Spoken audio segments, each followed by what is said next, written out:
Buen día, buenas tardes y buenas noches. Les saluda el hermano diácono capellán y seminarista Ricardo Fernández. El día de hoy vamos a hablar acerca de la autoridad de las Escrituras.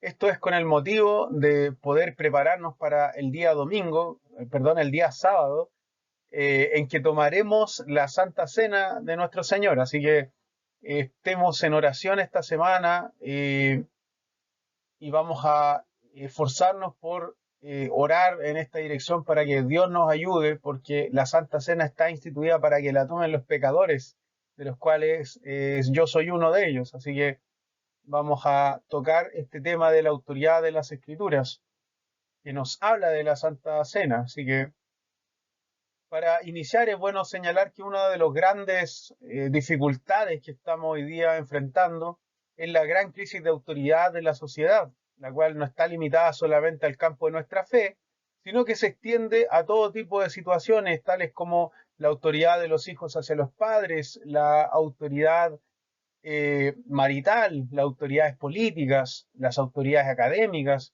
incluso hasta las autoridades eclesiásticas. Estas están siendo cuestionadas hoy día y es con obvia razón. Eh, las respuestas a estos cuestionamientos hacia la autoridad pueden ser muchos. Por ejemplo, el abuso y abandono de los padres es consecuencia hoy día que no haya una autoridad de los mismos padres hacia sus hijos, la agresión física o verbal en el matrimonio también, la corrupción de senadores, diputados, alcaldes y presidentes de la República, y desde las congregaciones cristianas también el abuso de poder, el pastoralismo o y también llamado clericalismo, la corrupción e infidelidad de los ministros, y el tema que día tiene la Iglesia Católica Romana en declive, que es el asunto de la pedofilia, la corrupción, eh, las mafias que están operando dentro del IOR, que es el Instituto para Obras de Religión, porque se supone que la Iglesia Católica no debería tener un banco, pero este funciona como banco hace bastante tiempo. Y como bien saben economistas y también historiadores, políticos, investigadores, académicos, es que el IOR, el Instituto para Obras de la Religión, ha sido muy cuestionado porque es una lavadora de dinero, tanto así que hace años atrás salió un libro que era del el investigador y periodista Eric Fratini, donde él señala que hay en bastantes oportunidades se hallaron cuentas de ciudadanos que están siendo buscados por la Interpol y que tenían cuentas en el Banco Vaticano, en el IOR. También una persona como Mateo Messina Denaro, era el antiguo jefe de Cosa Nostra, tenía también algunas cuentas en el Banco Vaticano y un montón de cosas que obviamente abren las alarmas y hoy día sirven estos elementos para poder rechazar la autoridad eclesiástica. Así que vamos a tocar este tema. Espero poder ser de mucha bendición para ustedes. He intentado grabar este video, yo creo que unas 5 o 6 veces, pero por causa de tiempo, por causa de trabajo que hemos tenido que realizar, y hoy día también celebramos Santa Cena, hoy día domingo, así que domingo 28 de abril, y bueno, lo vamos a hacer en el nombre de nuestro Señor Jesucristo. Así que espero que Dios les bendiga grandemente a través de esta presentación. Vamos a hablar del curso de la historia. Con esto nos vamos a ir introduciendo. Para esto es necesario que nos preguntemos dónde terminará aquella crisis de verdad subjetiva. ¿Qué es lo que es? ¿A qué me estoy refiriendo con verdad subjetiva? Bueno, el subjetivismo es una postura filosófica que toma la verdad como solamente algo meramente individual. Una cosa puede ser verdad para ti, pero no para mí.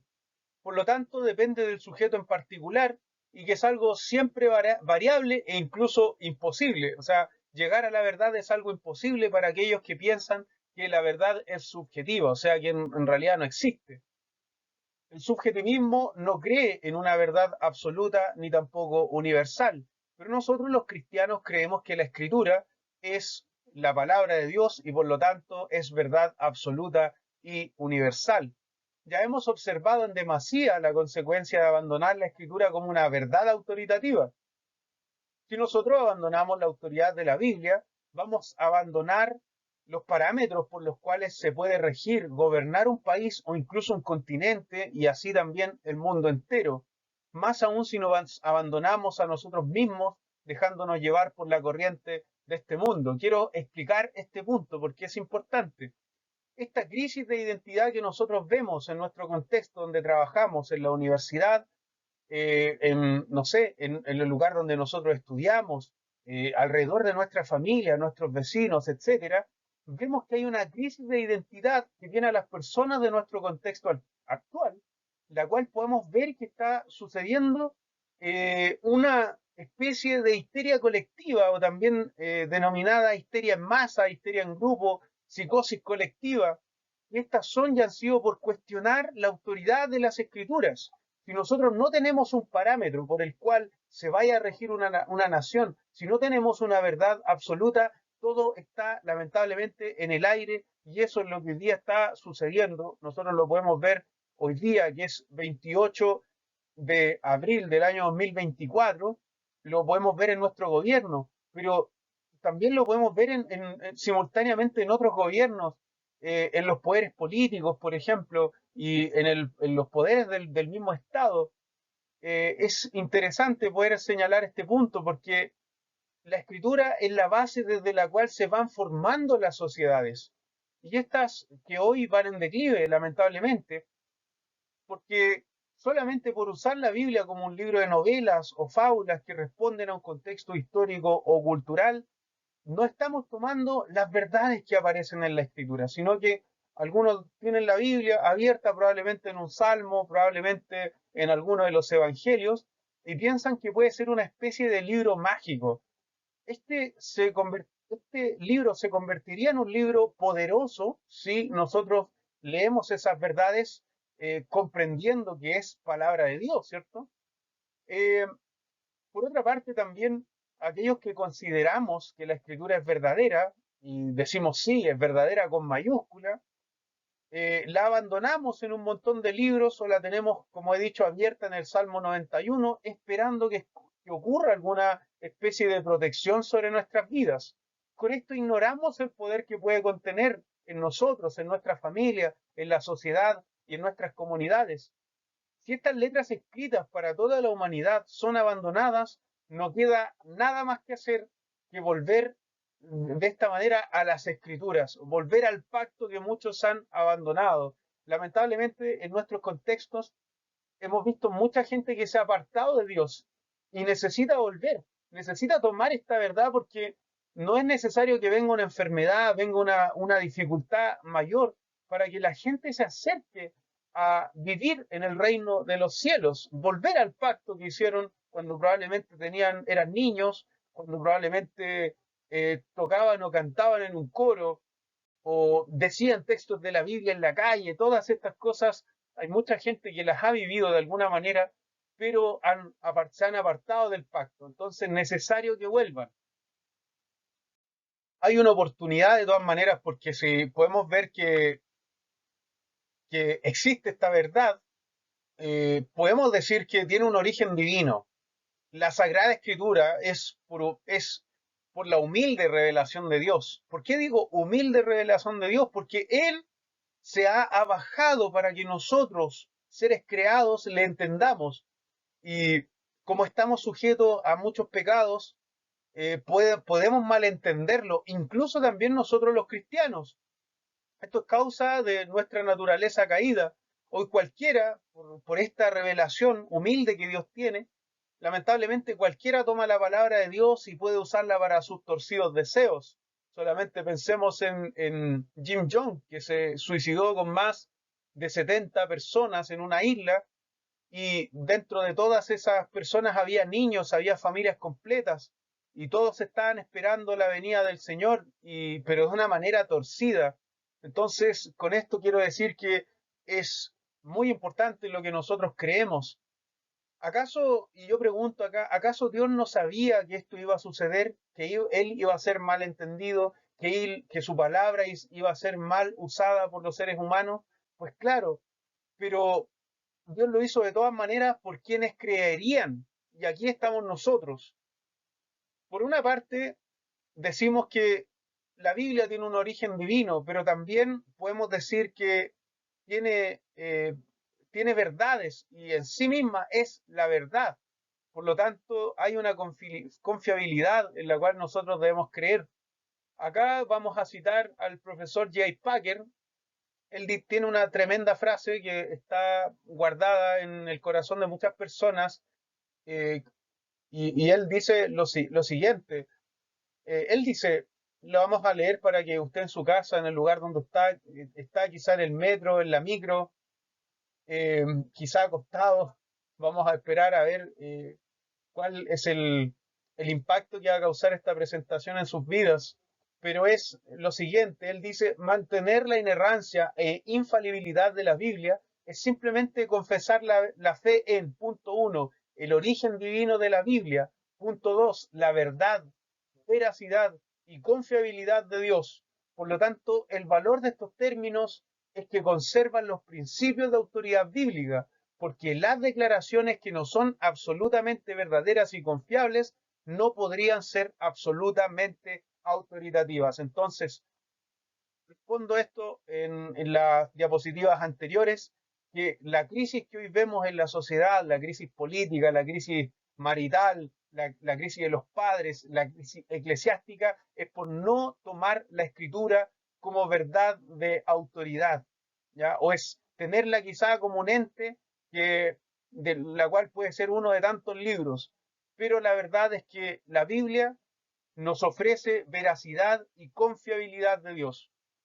Cuando hablamos nosotros de la veracidad de las escrituras bíblicas, decimos que la Biblia hace afirmaciones que sucedieron y que por ello también nosotros como cristianos las creemos. Coincide en afirmación y hechos, o sea, decimos que Jesucristo vivió una vida santa, sus apóstoles son tal y cual la Biblia los describe, y Jesucristo murió por nuestros pecados, pero también Él al tercer día resucitó, y más aún, descendió a los infiernos, como dice también la Escritura, y luego también Él ascendió a los cielos. Todas estas son verdades que nosotros como cristianos creemos, y en esto debemos de estar firmes, pero debemos también nosotros recordar lo, los diferentes géneros literarios, por ejemplo, que aparecen en la escritura. Por ejemplo, la parábola del buen samaritano. Esta es una historia que nace del corazón de nuestro Señor Jesucristo, no es algo que existió en sí mismo, pero entendamos que el género de la parábola es muy importante porque son historias inventadas por nuestro Señor, pero que tienen tremendas enseñanzas. Por lo tanto, estas enseñanzas obviamente son carne en aquellos que quieren vivir estas verdades de Dios. De manera que la Biblia es auténtica y por lo tanto es fuente y norma de verdad para todos nosotros que somos parte de la creación. Es importante lo que señala Packer porque él dice que al creer en la Biblia estamos creyéndole a Dios, en definitiva. Y si esta fue presente, si la escritura fue presentada a la humanidad, es para que ella, o sea, toda la creación, se vuelva a la escritura, se rija por sus santos principios. Hemos de decir lo siguiente: si un documento no es confiable, preciso ni tampoco auténtico, entonces no es aplicable, tan simple como eso.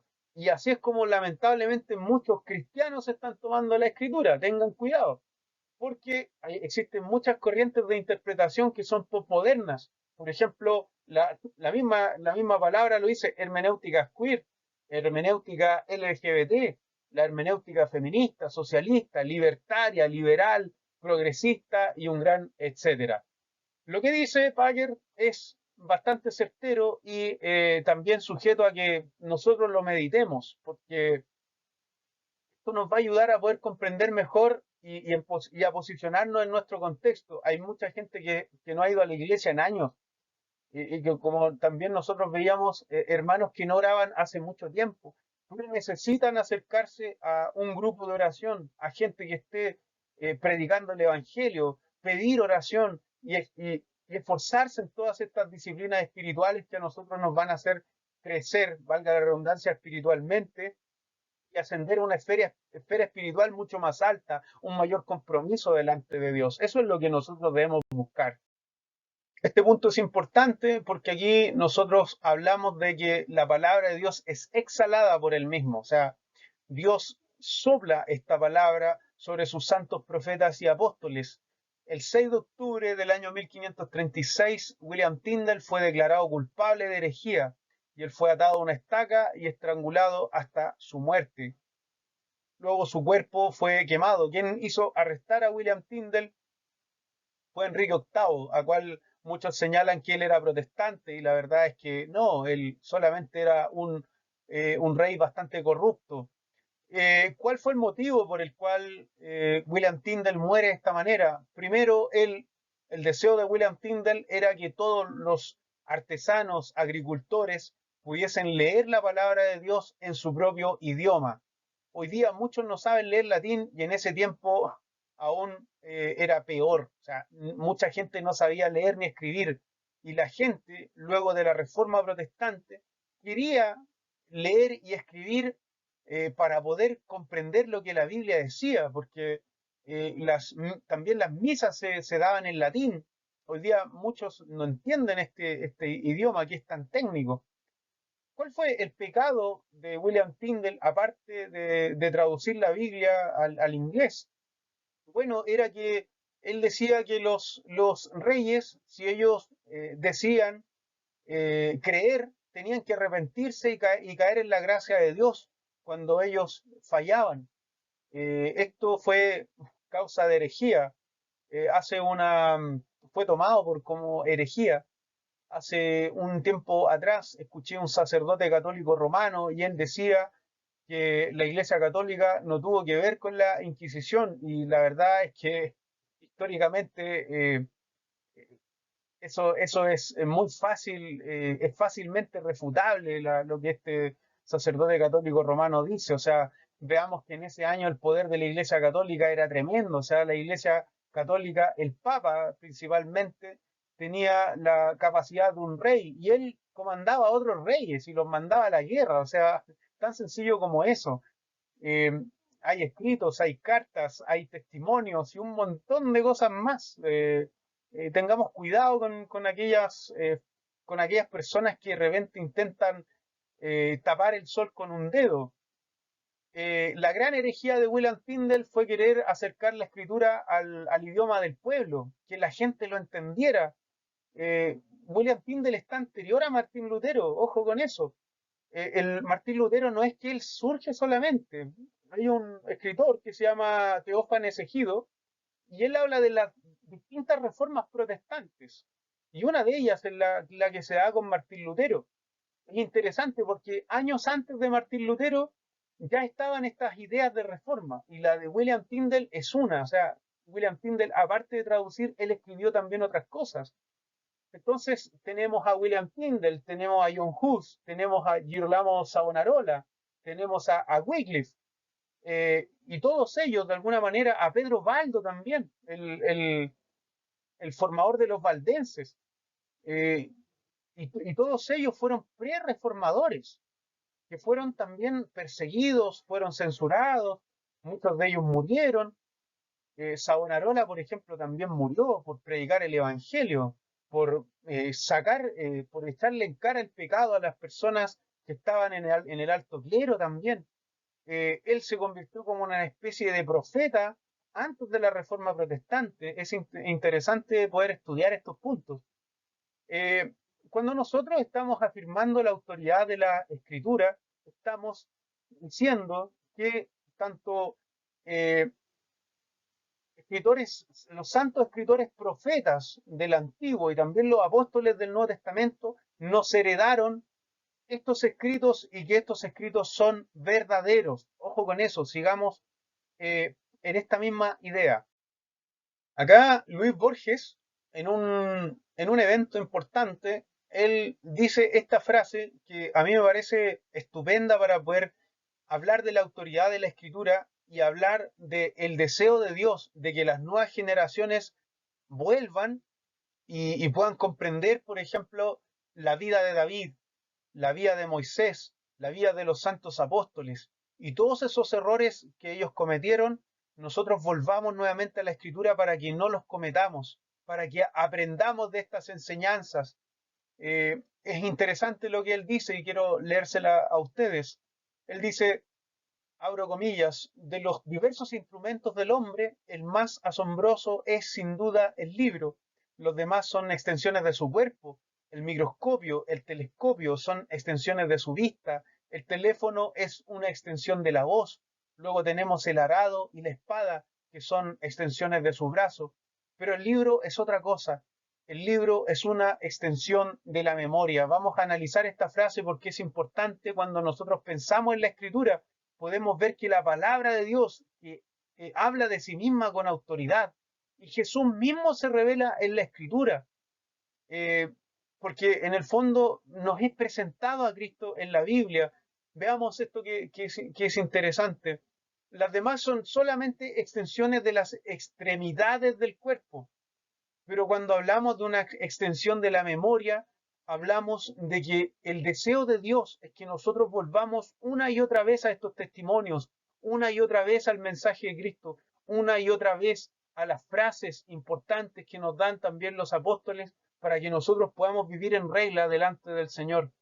La palabra de Cristo es autoridad y es por eso que en Mateo capítulo 28, verso 18 dice, Jesús se acercó y les habló diciendo, toda potestad me es dada en el cielo y en la tierra. Por lo tanto, lo que él habla es verdad. Su palabra es autoridad. Y esta potestad, como se refiere, por ejemplo, en un diccionario que es el de Villesquain, está, Cristo está evidenciando su enseñanza, porque él enseñaba con autoridad y no como lo hacían los escribas. Su enseñanza está evidenciada por también sus mismos hechos. Él vive en santidad y él predica en santidad. Por eso todo lo que aparece en la escritura es verdad. H. G. Wells, que era un historiador ateo, él decía que la persona más importante en la historia de la humanidad ha sido, es y seguirá siendo Jesucristo. Y él no lo dice, no es un cristiano quien dice esto, sino que es un ateo. Es la persona más impactante de toda la historia de la humanidad. Cristo habla del poder, de su dominio sobre la creación. Marcos capítulo 1, versos 23 al 27, resume de esta forma diciendo, todos se asombraron de tal manera, discutían entre sí diciendo, ¿qué es esto? ¿Qué nueva doctrina es esta? Que con autoridad manda a los espíritus inmundos y estos le obedecen. Pero también moralmente nuestro Señor Jesucristo podía perdonar pecados. Esta autoridad viene de parte de Dios, porque Cristo mismo es Dios encarnado. Marcos capítulo 2, versículo 1 al 12, resume de esta forma, estoy intentando resumir para que este video no sea tan largo. Dice así, pues para que sepáis que el Hijo del Hombre tiene potestad en la tierra para perdonar pecados. Él dice esto y al instante él le habla al paralítico y le dice, a ti te digo, levántate, toma tu lecho y vete a tu casa. Por lo tanto, esta extensión de la memoria vendría siendo la memoria de Dios para nosotros. En la escritura está, valga la redundancia, la memoria de Dios para nuestras vidas. Apliquemos estas grandes verdades a nuestra vida diaria para que podamos tener quietud también, para que podamos vivir en paz y poder en algún día de nuestra muerte acercarnos, cuando estemos nosotros cercanos a nuestra muerte, estar a las puertas de los brazos de nuestro Señor, porque la vida en el fondo es para adorar a Dios. Eso es lo que enseñan nuestros catecismos protestantes, es para adorar a Dios, para disfrutar de Él, para gozar de la presencia de Dios en vida. Y la muerte es para poder encontrarnos con Él. Por lo tanto, es autoridad para toda la humanidad. Salvador de Lutri dice lo siguiente, el Dios quien ha dado su palabra creadora se humilla a la palabra humana para acercarse a nosotros, así como Jesucristo también lo hizo. Es el Dios que se acerca a nosotros en humillación, porque se hace hombre. Esta es la primera gran humillación de Dios. Voy a hacer un paréntesis acá a la frase que dice Salvador de Lutri. La humillación de Dios es hacerse hombre, o sea, es nacer. ¿Cómo Dios va a nacer? Si Dios en su omnipotencia, en su omnisciencia, Él comprende todas las cosas, pero sin embargo, Él decide humillarse y humillarse a ser una criatura, a una criatura.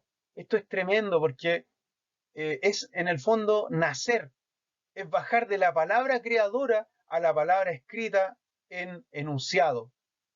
Ahora, para que esto estuviera puesto en un papel y para que esto atravesara tiempo y espacio atraviese las barreras idiomáticas, atraviese las barreras culturales y llegue a todos los hombres.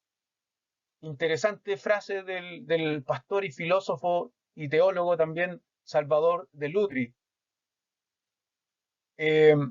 Una cosa que ha minado el estudio de las escrituras son las diferentes posturas de los discursos o también reflexiones de los cristianos en los distintos seminarios. Para teólogos católicos, por ejemplo, como Bromili, la escritura es demasiado oscura para que sea interpretada por sí misma y debe haber una autoridad para que decida esto. Eh, Esta es una verdad a medias lo que dice Bromili, porque nosotros sostenemos que la autoridad final de la escritura es la que decide por sí misma cómo debe ser interpretada, pero la escritura no está sola, sino que está en un contexto. La escritura es dada a los cristianos y los cristianos también pueden hacer uso de ella. Vamos a ir allá. Si vamos a hablar de la verdad de la escritura, debemos saber interpretar estas verdades. Punto uno, tenemos a la Biblia, ¿cierto? Que es la autoridad final. Para la iglesia es la primera y más importante fuente de doctrina, ya sea acerca de Dios, el hombre, la mujer, la salvación y también los parámetros en los cuales está definida la iglesia. Es importante eso porque la Biblia es fiel registro de la revelación de Dios y su plan de salvación. Esto sirve para que la iglesia trabaje de manera que todas las cosas se fundamentan en este claro testimonio. Esto creo que lo dice John Wesley, y abro comillas. Él dice, las Sagradas Escrituras contienen todas las cosas necesarias para la salvación, cierro comillas. De igual modo, al hacerse miembro de una iglesia cristiana, nosotros confesamos que recibimos y profesamos la fe cristiana como está contenida en el Nuevo Testamento de nuestro Señor Jesucristo. Pero además de eso, creemos, este es el punto uno recién, que la Biblia es palabra revelada por Dios al hombre, para que a través de esta revelación se encuentre el camino de la salvación. Por lo tanto, la Biblia expresa también cómo el hombre debe vivir, cómo el hombre debe moldear su vida. Entonces, en resumen del punto uno, para el cristiano, la Biblia es la única norma de fe, o sea, de doctrina y conducta. Y aquí está la vida ética, ¿cierto? En nuestra conducta. Por otra parte, esto es lo que nosotros llamamos el cuadrilátero wesleyano. ¿Ya? No importa que usted se acuerde del nombre, pero hablamos de la autoridad de la escritura y de todos estos puntos esenciales que surgen de la Biblia, ¿cierto? Doctrina, ética, lo necesario para la salvación y lo mencionado anteriormente. Entonces, punto dos, la tradición cristiana vendría a ser la segunda fuente de autoridad que se encuentra en la tradición cristiana. O sea, de esta manera nosotros decimos que en los siglos de experiencia de la iglesia cristiana, la obra del Espíritu Santo siempre estuvo presente en ella, sobre todo cuando al pasar de los años, la iglesia en los primeros siglos entendió que era necesario definir de forma más precisa posible lo concerniente a la fe cristiana. Por ejemplo, cuál era la sana doctrina según el decir del apóstol Pablo. Tenemos documentos que son de la tradición cristiana, que es el credo de los apóstoles, donde dice, creo en Dios Padre Todopoderoso, Creador de los cielos y la tierra, y en Jesucristo su Hijo, y sigue entonces el credo de los apóstoles. Si yo me detengo a hablar de todos estos puntos que pertenecen a la tradición cristiana, vamos a estar hasta mañana, y en realidad mañana hay que levantarse a las 4:30 de la mañana, así que valga la redundancia.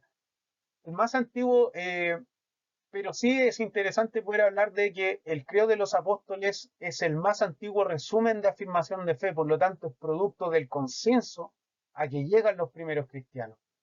Entonces, posteriormente, a través de esos sucesos, de esos concilios, se logra afirmar con toda claridad la naturaleza humana, la naturaleza divina, que Cristo tiene dos naturalezas, que Cristo es Dios, por ejemplo, y esto sirve también para combatir las herejías que están alrededor de la iglesia y que están de alguna manera intentando penetrar el pensamiento cristiano y las doctrinas cristianas. Entonces, eh, uno de los primeros problemas también que tuvo la iglesia fue definir cuáles eran los escritos que deberían eh, llegar y convertirse en lo que es Sagrada Escritura. Y aquí tiene que haber una dirección del Espíritu Santo, esto es importante, porque la Biblia es necesario leerla, sí, pero si nosotros nos apartamos de la tradición, si no creemos en las cosas básicas, si no creemos, por ejemplo, en la resurrección de Jesucristo, si no creemos en la doble naturaleza de Cristo y nos vamos al mundo de los herejes, lamentablemente yo no podría asegurar que esas personas son salvas. ¿Por qué? Porque estas verdades ya fueron definidas, es necesario que nosotros las tomemos en cuenta. Todo esto anterior que he explicado conforma la expresión más auténtica de la tradición de la Iglesia, a la cual se agregan también los escritos de los padres apostólicos, por ejemplo, la Didaché, eh, Pastor de Hermas y muchos escritos que son de corte tradicional, pero que al leerlos nosotros comprendemos muchas cosas importantes. Tenemos la carta, tenemos los escritos de Clemente de Roma, tenemos a Justino Mártir y un montón de enseñanzas que eh, nos hablan de cómo vivían primitivos de cómo vivían los cristianos primitivos, digámoslo así. Por otra parte tenemos el punto 3 que es la razón. ¿Qué pasa si yo estoy leyendo algo que es irracional? Eh, Miren, este punto, ¿en qué nos puede servir? Porque acá este elemento no quiere decir que la Biblia sea pesada a través de la razón. No, sino que la razón de alguna manera nos va a ayudar a nosotros a que el contenido de la fe cristiana solamente se deriva de la revelación de Dios contenida en la Biblia, ¿cierto? Pero debemos estar muy conscientes que la Biblia se puede interpretar en forma caprichosa, en forma errónea. Mencionamos las herejías, por ejemplo, como históricamente ha sucedido y también siguen sucediendo hoy en día cuando estas interpretaciones se vuelven contra el ser humano. Recordemos, por ejemplo, la vida, la historia de Jim Jones, de este hombre que comenzó a predicarle la igualdad, ¿cierto? Igualdad racial en Estados Unidos y después él se lleva a mucha gente a vivir a una isla y después todos para esperar el reino de los cielos se suicidan, toman cianuro. Y los que no quisieron morir a escopetazos los mandaron a la otra vida. Hermanos, esto es importante que lo estudiemos porque lo que creemos tiene que de alguna manera evaluarse a través de la razón. Hay cosas que son irracionales y debemos tener cuidado con eso. La Iglesia, por ejemplo, apela a la tradición de la Iglesia y al consenso que existe en la doctrina históricamente formada en los primeros siglos, así como también apela a la razón como correctivo de las interpretaciones que pueden ser caprichosas o también antojadizas. John Wesley, el fundador humano de los metodistas, de los hermanos metodistas, de quien también tomamos algunos puntos de acá que son muy importantes, él decía que toda religión irracional es una falsa religión. ¿Por qué decía esto? Porque imagínense una actitud religiosa que es solamente misticismo, o por ejemplo, que solo valoriza el sentimiento y desprecia la razón, eso está contrario a las escrituras. No obstante, hay que señalar que la razón no nos provee de otras fuentes de revelación, sino que es una facultad lógica que nos da Dios, es una herramienta que nos da Dios para poder ordenar, para poder comprender la evidencia, la revelación. Y junto con eso está también la tradición, que nos provee las armas necesarias para evitar esas interpretaciones equivocadas, que por ejemplo hoy día tienen los grupos Nueva Era. Ellos dicen que Jesucristo no vino hecho carne, sino que era una especie de espíritu, ¿cierto? Y que Él es uno de tantos maestros. O sea, ellos tienen a Mahoma, tienen a Cristo, tienen a Buda, a Confucio, los tienen como uno de tantos maestros. Y estos son los grupos Nueva Era. Eh, de manera que la razón nos ayuda a moderar los estados emocionales, en los cuales también podemos caer como creyentes. Y es por eso que consideramos que una de las características es tener entusiasmo en cuanto a a lo racional. Ya tenemos una fe racional. Eso es importante que lo tengamos en cuenta. Terminamos este punto que vendría siendo la experiencia personal. La experiencia personal nos ayuda, sí, nos ayuda bastante porque eh, esta es movida por el Espíritu Santo. No todos tienen la misma experiencia, no todos tienen los mismos dones, no todos piensan de la misma manera. Entonces, consideramos que todo lo anterior, por ejemplo, el testimonio de la Biblia, la tradición cristiana, el respaldo de la razón, debe conducirnos a nosotros a que el mensaje de la salvación y la comunión con Dios lleguen a ser una experiencia personal, o sea, una fortaleza en nuestras vidas. El cristiano es aquel que se da cuenta no solo intelectualmente, sino con todas las facultades de su persona, que sus pecados han sido perdonados y que es salvo a través del sacrificio de nuestro Señor Jesucristo. Por lo tanto, esa es una doctrina que se llama la doctrina de la justificación por la fe, de la cual el apóstol Pablo habla en el Evangelio Romanos, habla también en Gálatas y en distintos otros momentos. eh, Pablo quiere enfatizar este tema de la salvación por fe, de que nosotros no podemos ser salvos a través de nuestras obras. Tanto es así que Lutero dice que él, mientras en la historia que narra Lyndall Roper escribe una biografía de Martín Lutero, eh, donde señala lo que Martín Lutero sentía, y él lo escribe, Martín Lutero lo escribe una vez que vive esto. Él dice que iba subiendo las escaleras de rodillas para poder presentar una ofrenda, una de estas reliquias que tienen los católicos romanos. Lutero habla de su tiempo como monje, y él dice que viene a su corazón la palabra de Habacuc que dice, el justo por la fe vivirá. Y esto es importante porque para esto es necesario vivir una experiencia. Vivir una experiencia, esa fue la de Martín Lutero. La de John Wesley, por ejemplo, es de la que un metodista es una persona en cuyo corazón el amor de Dios ha sido derramado por el Espíritu Santo que nos fue dado. Fíjense esto, John Wesley, porque todos tenemos que vivir una experiencia con Dios, pero no todos tenemos la misma experiencia. ¿Vale? Espero que estos puntos queden muy claros porque quisiera que los comentáramos cuando nos encontremos. Como conclusión, entonces, es que la autoridad de las escrituras es el centro de la tormenta. Recordemos el punto uno. Por una parte, la controversia sobre la religión revelada y por otra parte también el conflicto moderno sobre los valores de la civilización. ¿Por qué hoy día la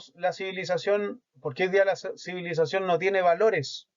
No tiene valores porque abandonó la escritura, cerró su mano. ¿Por qué? Bueno, porque consideran a la escritura como algo pasado de moda, como un libro de fábulas, como un libro que tiene principios que ya no son aplicables. Por lo tanto, vamos a lo anterior. Si una enseñanza es nueva, entonces no es bíblica. Y si es bíblica esa enseñanza, entonces no es nueva. Ese puede ser un parámetro que nos ayude a nosotros a interpretar también la escritura. Pero hoy día, que nos encontramos en una época postmoderna, claro, de postmoderna, o de modernidad líquida, como se llama un filósofo que se llamaba Bauman, que era de apellido Bauman. Todas las relaciones son líquidas. Hoy día la verdad es líquida, se disuelve, no es sólida. Los matrimonios no son sólidos, las familias no son sólidas, nada es sólido.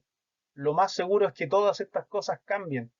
Las identidades no son sólidas, sino que hoy día un hombre y una mujer dependen del cómo se sienten, de cómo esas personas se sientan. Esto es peligroso, porque esta esquizofrenia colectiva que nosotros vivimos y podemos ver lamentablemente en los jóvenes es por causa de haber abandonado la escritura. Volvamos a la Biblia, volvamos a las verdades principales que nos deja Dios para que nosotros las vivamos y también que de esta manera vivamos quieta y reposadamente, trayendo la base en la escritura. Así que esta ha sido mi presentación. Traté de ser lo más resumido posible y espero que les sirva, que les ayude a que podamos vivir en esta semana en la cual vamos a estar orando para tomar la Santa Cena el día sábado. Hermanos, oremos y pidámosle al Señor la dirección. Esta ha sido mi presentación y que Dios les bendiga. Anhelo que tengan una excelente semana. Si desean ver este video otra vez, les va a servir, así como a mí me ha servido también ir citando cada punto, irlo estudiando y también desarrollando para ustedes. Hoy día me ven así vestido, este es mi uniforme, así sirvo al Señor. Soy protestante hasta mis huesos, soy evangélico hasta mis huesos, no soy católico romano, así que ojo con eso, no se confundan. Y bueno, si desean seguir profundizando, el punto uno es tomado del libro El origen de la Biblia, del profesor Serrano. Y también hay un capítulo del profesor Carl Henry que se llama La autoridad de la Biblia, donde también desarrolla elementos que yo he tocado en esta presentación. Así que muchas gracias. Anhelo que tengan una semana muy bendecida. Este video ha sido dedicado tanto para mis compañeros de trabajo como también para mis alumnos del Instituto Bíblico y en especial también para la comunidad del camino. Dios les bendiga. Vamos a hacer una oración para que Dios nos dé descanso y nos ayude a eh, hacer todo lo que tengamos que hacer bajo su santa y divina voluntad. Inclinamos nuestro rostro para un momento de oración. Padre, te damos gracias por esta presentación que tú me has dado. Gracias por estos puntos que hemos podido tocar. Te pido que si hay dudas, Señor, puedas ayudarme a responderlas. Me ayudes a guiar este grupo junto con nuestro amigo Claudito, Señor, que estamos ahí trabajando. Te pido que tú bendigas su vida, bendice la vida de los hermanos que están ahí presentes también, hermano Carlito, la hermana Sandra, Señor, Doriela, Señor, eh, todos los que están ahí presentes, Señor, agrégale, Señor, bendición a su vida, ayúdale en medio de sus dificultades. Señor, te pido por mis alumnos del Instituto Bíblico, ayúdame, Señor, para poder ser claro, ser certero con la enseñanza y que ellos puedan aprender lo máximo, Señor. Bendice a los alumnos del Instituto Bíblico para que ellos puedan seguir creciendo espiritualmente a través del estudio de tu palabra. Señor, bendíceles, ábreles el entendimiento. Oramos también, Señor, por mis hermanos de la comunidad El Camino, por Carlitos, por Elías, también por el pastor Cristian. Señor, bendícelos, Dios, y bendice a su familia. Guarda a cada uno de los integrantes de las familias de quienes te he mencionado, Señor. Y aquellos que quizás no están mencionados específicamente, Señor, bendíceles, son cercanos míos. Todos aquellos que son nuestros cercanos, Señor, bendíceles. Bendice a nuestras familias, Padre, y bendice a nuestro círculo íntimo, a toda la gente que amamos, a toda la gente que de alguna manera hemos ido conociendo, Señor, gracias. Gracias por las personas que has presentado en nuestra vida. Gracias por Claudito, Señor, bendice a Claudito y dale la fortaleza cada día. Y bendice a todos los hermanos, a todos sin excepción. Gracias, Señor, por darnos el descanso y la paz. Gracias por la salud de nuestras familias. Señor, oramos por la familia de Solange. Si bien Solange está en tu presencia, pero nosotros la echamos de menos, Señor. Ya la echamos de menos. Te pedimos por su vida, por la vida de los familiares, Señor, la vida de Juan Pablo, también de la tía Pelu, de la tía Mari, de Yanita, de los sobrinos, de los nietos, Señor. Oramos, Dios, por toda esa familia preciosa y también, insisto, Señor, por todos nuestros círculos íntimos. En el nombre de Jesucristo, nuestro Salvador. Amén y amén.